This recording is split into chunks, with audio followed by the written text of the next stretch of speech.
Si pas même de pays, si tout bagaille couché, même si ou pas j'en saisi, si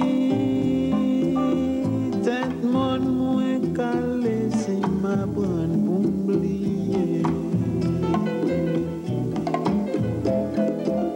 si manger non fatra, si boire yon koudra, si t'inèg longe koui, douvan bioloni. Un nouveau millénaire, une nouvelle année, la première émission de Face à Face. Alors, disons bonjour en 2000. Cette édition de Face à Face se veut une récapitulation des 9 années d'existence de ce programme. Un bilan du travail accompli dans le domaine télévisuel et éducationnel. Et enfin, une projection sur le futur de ce programme de télévision. Paru le 14 octobre 1991 sur le câble de Queens, Face à Face se voulait le complément des programmes de télévision haïtiens de la région métropolitaine de New York. Dans un format assez différent, on s'est donné pour mission de promouvoir la culture haïtienne dans tous ses aspects, qu'ils soient linguistiques, littéraires, artistiques, humanitaires, sociaux, etc. On pensait présenter une image positive de l'haïtien sur le petit écran, reconquérir la réputation enviable des gens de ce petit coin de terre connu sous le nom d'Haïti et montrer aux francophones de la diaspora notre remarquable culture. Accomplir cette noble mission a été pour nous une expérience marquante et de l'importance d'une telle entreprise dans le milieu. Nous avions appris beaucoup de nos compatriotes, de leurs préoccupations premières, de leur attachement à leurs us et coutumes. Nous avions également touché d'autres entités ethniques qui ont été plaisamment surpris de la présence d'un programme en langue française sur leurs écrans de télévision. Nous nous réjouissons d'avoir pu servir cette communauté francophone pendant si longtemps, malgré l'absence notoire d'un budget. Avec notre talent, nous aurons pu faire mieux. Cependant, nos moyens de bord demeurent limités, ce qui crée un obstacle pour une présentation beaucoup plus professionnelle. Face à Face continue son petit bonhomme de chemin en offrant sa tribune à tous ceux qui ont un message à passer ou à faire passer. Nous nous efforçons de rencontrer les personnages représentatifs de la culture haïtienne. Nombreux sont les musiciens, les écrivains, les poètes, les médecins, les avocats, les hommes d'affaires, les peintres qui se sont succédés devant nos caméras. Nombreux également sont les artistes débutants ou inconnus qui ont utilisé notre médium pour faire connaissance avec le public. Présentement, Face à Face est diffusé dans les comtés de Queens, Nassau et Suffolk. En ce sens, nous sommes fiers de pouvoir rendre service à ces compatriotes. Au cours de cette édition, nous aimerions vous présenter des extraits de quelques programmes que nous avions diffusés et qui témoignent amplement de la qualité et de la richesse de Face à Face.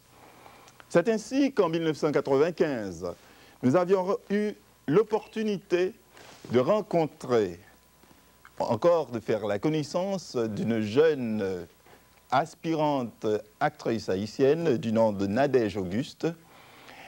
Elle nous a parlé de ses projets, elle nous a parlé d'elle-même, elle nous a fait comprendre que pour elle, il y a beaucoup à faire, beaucoup à accomplir, et nous aimerions vous présenter un extrait de ce programme. Allons-y.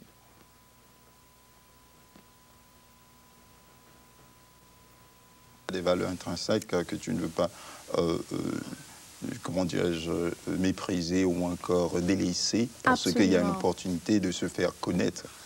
Justement, et je ne veux pas devenir, comme on dit, un scapegoat, une excuse. C'est tellement important. Mais tu ne penses pas que oui, c'est bien de garder ses valeurs intrinsèques, mais cependant, comme tu as dit, quelqu'un qui te voit décliner un rôle parce que ça ne répond pas à ton jugement ou encore ça ne s'aligne pas sur les valeurs personnelles, ça va t'empêcher de continuer ou encore de gravir quelques pas dans ce genre de métier, non? Je crois que si j'accepte des rôles qui... Pour commencer, je ne crois pas que je donnerai 100% de moi-même si je fais quelque chose que je ne veux pas faire pour commencer. Oui, ça, c'est un. Vrai. Et deuxièmement, comment est-ce que je voudrais, j'exige que des gens me prennent au sérieux si je vais faire un travail ridicule? Je ferai la comédie, mais la comédie doit être un bon goût. Oui, du bon goût. Du bon goût. Entre autres, à part le cinéma, tu fais le théâtre aussi? Surtout le théâtre. Je pense que le théâtre est tellement spontané. C'est quelque chose où, chaque soir, si vous allez à une pièce ce soir, je vous garantis que si vous allez demain soir, ce ne sera pas la même chose. Oui. L'interprétation sera... un petit peu différent. Non, toujours le même, toujours la même. Mais la façon que les acteurs se déplacent et bougent et répondent et le dialogue, ce sera vraiment différent. Quelque chose peut arriver, on peut rentrer sur la scène, puis la chaise tombe et se casse. Ce n'est pas partie de ce qu'il doit faire. Et tant qu'acteur, il faut penser rapidement et trouver quelque chose à dire pour avoir une excuse pour se baisser et ramasser la chaise et la remettre à sa place.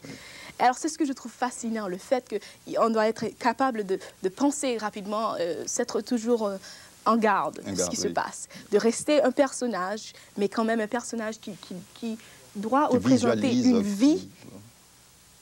Parce que si dans la vie, tu rentres chez toi et tu trouves quelque chose qui n'est pas à sa place, naturellement, ton instinct, c'est de la ramasser et de la remettre à sa place. Alors, quand on est en scène aussi, on doit faire la même chose et on doit représenter la vie pour ce qu'elle est vraiment. Tu vois, je ne cesserai pas de dire que c'est un métier assez fascinant, c'est un métier assez compétitif. Si on travaille d'arrache-pied, on pourra se faire un long chemin, on pourra trouver du succès. Pour toi, est-ce que tu penses que c'est pour tout le monde ou encore il y a une... il faut être une personne spéciale pour marcher dans cette voie? Parce qu'il y a nos jeunes, on doit y penser. La musique fait aussi partie de la panoplie des sujets discutés à Face à Face. C'est ainsi que nous avons eu le plaisir de rencontrer un jeune musicien haïtien, un chanteur du nom de Steve Bounache. Il fait partie de cette nouvelle génération des musiciens haïtiens qui travaillent à la promotion de la musique racine. Donc Steve est un représentant de cette nouvelle génération. Nous avons pris le plaisir de l'inviter à un de ces programmes de Face à Face. Nous avions été étonnés, surpris de sa maturité dans le domaine. Alors, je vais vous faire la connaissance de Steve Bounache à nouveau. Donc, une partie de cette entrevue que nous avions eue avec Steve Bounache, voici.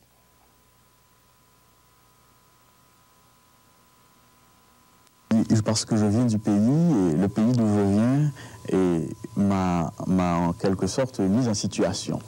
Et je suis encore en situation, malgré mon établissement à New York. Cette vue d'ensemble, ce n'est pas une vue sur quelque chose qui est dans un petit ensemble, mais c'est un grand ensemble. Le pays, c'est la politique, c'est la vie sociale, c'est la couleur paysanne, c'est le côté ouvrier, c'est le côté étudiant, et le côté aussi des artistes, le côté samba. C'est important. Tu nous as parlé de ton espace. Et ton style, comment peux-tu nous l'expliquer? Eh bien, l'originalité nous vient d'une certaine idée de différenciation. On a voulu faire neuf, on a voulu sortir des sentiers battus, laisser le côté déjà recherché, le côté déjà expérimenté. L'idée était bien avant 1986, et beaucoup plus jeune, on avait pensé à lier l'harmonie occidentale, le son occidental, les nouvelles trouvailles des hommes de l'Occident, et avec, et bien sûr, la source. Notre origine, cela veut dire le rythme, qui nous vient d'Afrique, transplanté en Haïti, et nous avons pensé qu'il nous faut faire cette expérience. Une expérience qui nous vient de notre ville natale, Jérémie aussi, et les sons de l'enfance et les couleurs des raras, et un peu une petite expérience à Léogane et à Port-au-Prince. Et enfin, toute cette influence rythmique, on a voulu la porter un peu plus haut.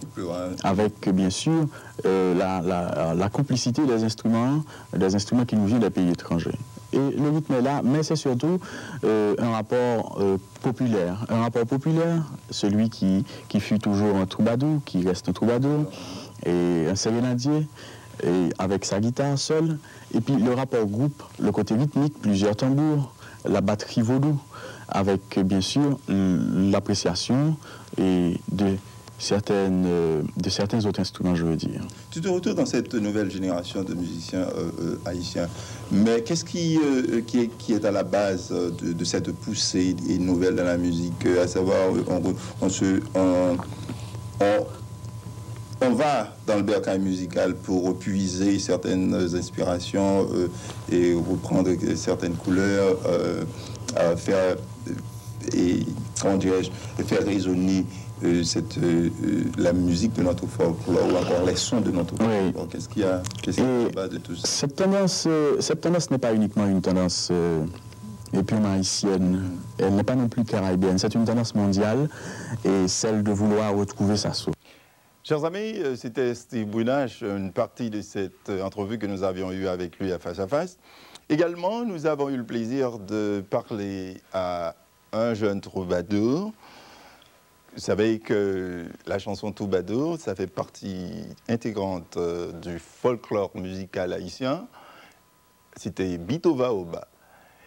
Et de passage à New York, nous avons eu cette opportunité de l'inviter à Face à Face. Il avait répondu avec enthousiasme à notre invitation et il devait partir, et cependant, il a pensé qu'il était de son devoir d'être à Face pour cette entrevue. Chers amis, un extrait de cette entrevue avec Bito Vaoba, un jeune troubadour haïtien. Écoutez. En l'occurrence, Mano Charlemagne. That was the white Bobby. Prince. Emmanuel Ouba, mon petit frère, le Benjamin de la famille, qui est aussi chanteur dans musique. Emeline Michel, qui a interprété mes premières compositions. Donc, je crois qu'à cette époque-là, on parlait de moi, mais plutôt à l'instar des autres, à l'instar d'Emeline et de Mano Charlemagne. Et quand moi j'ai commencé, je crois que j'avoue que mes interprètes ont aussi frayé la route pour moi. Donc, je n'ai pas vraiment souffert dans le monde de la musique. Et ensuite, quand j'ai sorti mon premier album, ça a été très bien. J'ai vendu 500 disques le jour de la signature. En Haïti, il n'y avait même pas les disques. Donc, ça veut dire que ce sacrifice que tu avais fait en vendant le tableau de ton père, c'était payant? A apporté fruit. Oui. Apporté fruit. Et donc, ensuite, après la sortie du Chant de Liberté, j'ai rencontré les Malavois en Haïti. Ça a été pour moi, je veux dire, le conduit vers l'autoroute. Malavoie m'a fait tourner dans presque tous les pays francophones, Leslie, et j'ai joué pendant 2 ans et demi avec les Malavois. Accompagné des Malavois, j'ai fait la plus grande salle de Paris, en l'occurrence l'Olympia. J'ai fait le Bataclan, une salle qui prend 1200 personnes. J'ai fait le Palais des Sports qui prend 4000 personnes. Donc, j'ai vraiment fait des tournées avec les Malavois et vraiment, ils m'ont conduit vers l'autoroute. Là, maintenant, j'apprends à voler de mes propres ailes. Avouons-le que je vole déjà de mes propres ailes. Alors, puisque nous parlons, pourquoi ne pas donner un avant-goût? Un avant-goût, l'opportunité aux téléspectateurs de visionner cette vidéo, ce clip de Je crois que c'est le AC Babi. AC Babi, AC d'accord. Babi.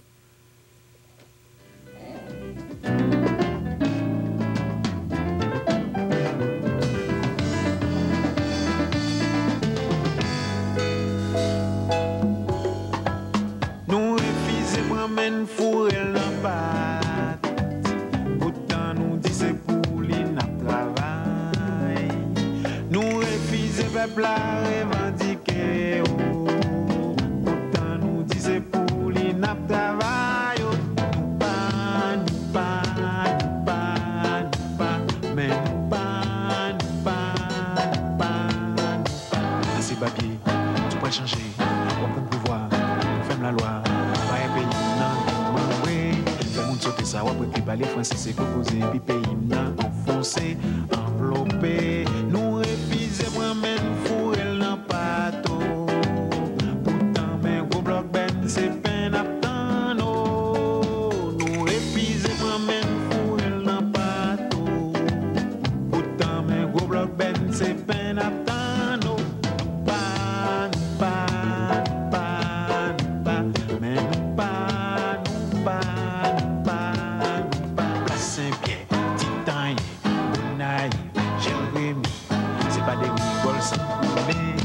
campé pour prendre la rirelé en mou contre pas c'est pas des coups d'âme qui tirent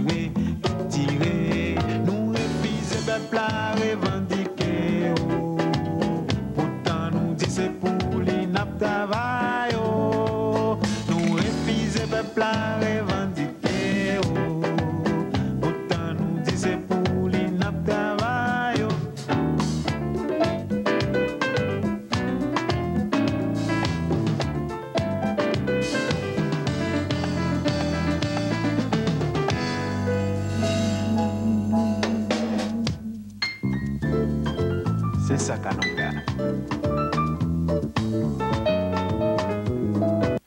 Comme vous l'avez vu, nos regards étaient tournés chez nous, vers notre culture. Nous avions présenté Nadège Auguste, Steve Bunache et Bito Baoba.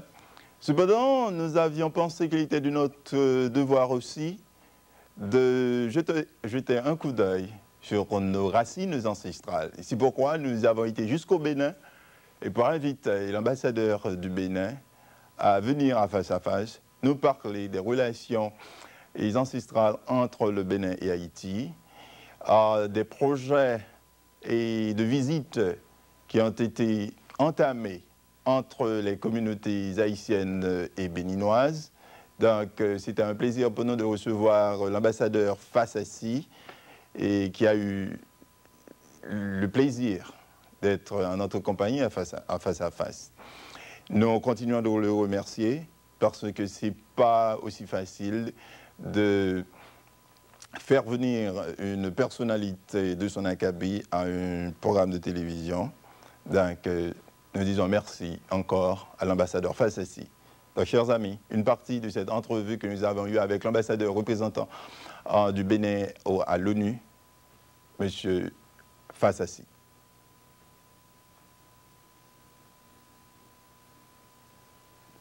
Mais comme généralement la matière, il y a toujours des compléments que l'on pourrait apporter. Et le complément que je m'en vais faire, c'est que, en plus de tous les éléments évoqués, ce qui caractérise le Bénin depuis ces dernières années, c'est que c'est le laboratoire de la démocratie en Afrique. Nous avons été les précurseurs des conférences nationales qui ont ramené des réformes politiques et économiques pour engager de façon sérieuse et ferme les pays africains, notamment en ce qui concerne le Bénin, mon pays, sur la voie de la démocratie. Et toutes les institutions démocratiques ont été installées. Et la communauté internationale, aujourd'hui, cite le Bénin comme un modèle en la matière. Et je pense que c'est une évocation supplémentaire qui complète l'exposé qui vient d'être fait. D'accord. En tout cas, je suis très content que l'aspect politique a été mis en illustration. Et j'aimerais bien faire une petite historicité politique du Bénin si nous pouvons remonter au temps de la royauté pour passer à la colonisation et puis l'indépendance du Bénin. En bref, tu peux nous en parler. Oui, il faut dire que le Bénin est effectivement reconnu en termes historiques comme un des royaumes les plus prestigieux. Le royaume du Dahomey, un des grands royaumes de l'Afrique de l'Ouest. Et quand on parle du Dahomey, on ne peut manquer de se souvenir de ces rois prestigieux, dont le dernier en date est Béhanzin, dont les fils de certains d'entre eux sont Toussaint Louverture. Nous sommes fiers de l'évoquer et je crois que le sang royal a continué de se manifester en lui malgré l'exil qu'il a eu à vivre. Et aussi le Dahomey, c'est le pays des Amazones. Donc c'était un des royaumes les plus organisés, les plus puissants avant la pénétration coloniale. Et la colonisation française n'a pas eu la partie assez facile à ce niveau. Et un peu dans la similitude de destin avec Haïti, c'est que notre roi a dû être déporté avant que la colonisation ne puisse être achevée vers 1860 Non, 1895. C'est à ce moment, après beaucoup d'années de résistance. À remarquer, à face, nous abordons toutes sortes de sujets, qu'ils soient humanitaires, sociaux, sportifs, médicaux. Donc, tous ces sujets constituent la panoplie de nos conversations ici à face. Nous voulons informer et divertir nos téléspectateurs. C'est pourquoi nous nous efforçons d'amener les représentants de cette culture, de la culture haïtienne, ici, devant les caméras de face à face. Nous avions rencontré dans le domaine sportif un jeune, je dirais, oui, un jeune footballeur, c'était Serge Breton, c'était tout au début de face à face. Il nous a parlé de la promotion du football et surtout du football haïtien dans le milieu new-yorkais. L'année dernière, en 1999, de passage à New York, nous avons eu le plaisir de recevoir Philippe Vorbe ici à face à face. Philippe Vorbe, comme tous les Haïtiens le connaissent, il fut joueur, entraîneur, sélecteur de la sélection nationale. Il est venu à New York promouvoir le sport. C'est ça. Ce qui est assez aussi, c'est peut-être une érosion des modèles. Hein. C'est-à-dire qu'il n'y a pas assez de joueurs sur de ce calibre qui pourraient leur montrer le chemin, qui pourraient leur inspirer. Et je crois que la plupart du temps, les joueurs haïtiens sont obligés de sortir, si vous voulez, des frontières haïtiennes pour admirer, si vous voulez, de grandes vedettes internationales, au lieu de trouver, comme on faisait autrefois, cette génération-là qui nous a valu la participation à la Coupe de 74. Moi, je dirais en tant qu'Haïtien, premièrement, et je dois un remerciement spécial à Philippe Vorbe et à cette équipe de 1974 qui ont fait l'apothéose du football haïtien et faire, comme j'ai dit ici dans l'introduction, faire briller les couleurs haïtiennes à Munich. Et je n'ai pas eu l'opportunité de le faire parce que c'était pas... J'étais pas proche de vous autres, mais aujourd'hui, l'occasion m'est donnée. Parce que j'ai relaté dans l'introduction ce passage-là à Munich. Je crois que c'est quelque chose qui va rester gravé dans la mémoire de tous, les Haïtiens qui ont vu ce moment-là. Et vraiment, c'est resté à l'esprit, c'est resté dans la mémoire. Et toi-même, Philippe, qu'est-ce que tu fais maintenant pour aider le sport? Bon, voilà, je voulais d'abord compléter un petit peu ce que Franz-Antoine a dit tout à l'heure. Au niveau de ces valeurs actuelles que nous avons, il y a un problème qui s'est posé tout de suite après Munich. C'est pourquoi j'ai présenté l'année 1974 comme une date, une année charnière qui a amené en même temps l'apothéose, mais en même temps la déchéance. Parce que nous n'avons pas pris le chemin nécessaire afin de récupérer un tel événement dans notre vie sportive nationale. Et en profiter. Car les sports demandent un investissement à fond perdu constamment. Et là, nos dirigeants n'ont pas eu, peut-être, je ne tiens pas à les blâmer publiquement, c'est pas ça l'idée, n'ont pas eu la vision de récupérer ce mouvement en investissant énormément au niveau des installations sportives pour mettre cette génération en avant et la présenter comme exemple pour que les autres puissent essayer de suivre. Nous souffrons énormément d'une carence d'équipements sportifs en Haïti qui est énorme. Dans le temps, de mon temps, il y avait, je ne sais pas moi, 10, 15, 20 terrains dans le voisinage immédiat. Ça partait du terrain de Saï. J'habitais à Le Bas-Peu-Chose, pour ceux qui se rappellent un petit peu la configuration de cette aire de Port-au-Prince. Le terrain Saï, le terrain de l'électricité d'Haïti, ça allait au terrain de Bolide. Et il y avait vraiment beaucoup d'aires de jeu disponibles. Donc la jeunesse à cette époque pouvait s'y adonner. L'explosion démographique aidant, la cherté de la vie, tous ces terrains ont disparu et on n'a jamais pensé à les remplacer. Il n'y a eu jamais, si vous voulez, donc une politique sportive cohérente, sans que les politiciens ne le prennent comme un blâme. Ce n'est pas ça du tout, c'est un constat. Nous constatons qu'il n'y a pas eu de suivi pour cette génération de 1974. Au fond, ce qui nous a manqué, c'est de la lucidité de la part de... Chers amis, jusqu'ici, nous avions tenu parole. Cependant, nous sommes un peu déçus du fait que nos amis téléspectateurs restent passifs. Depuis tout ce temps que Face à Face paraît sur le petit écran, les mots ou appels de remerciement, de support, d'encouragement sont peu. Nous célébrons chaque année notre anniversaire et le nombre de gens qui viennent nous supporter est minime. Nous espérons que vous serez plus généreux à l'avenir et que vous fassiez usage de notre téléphone et boîte postale.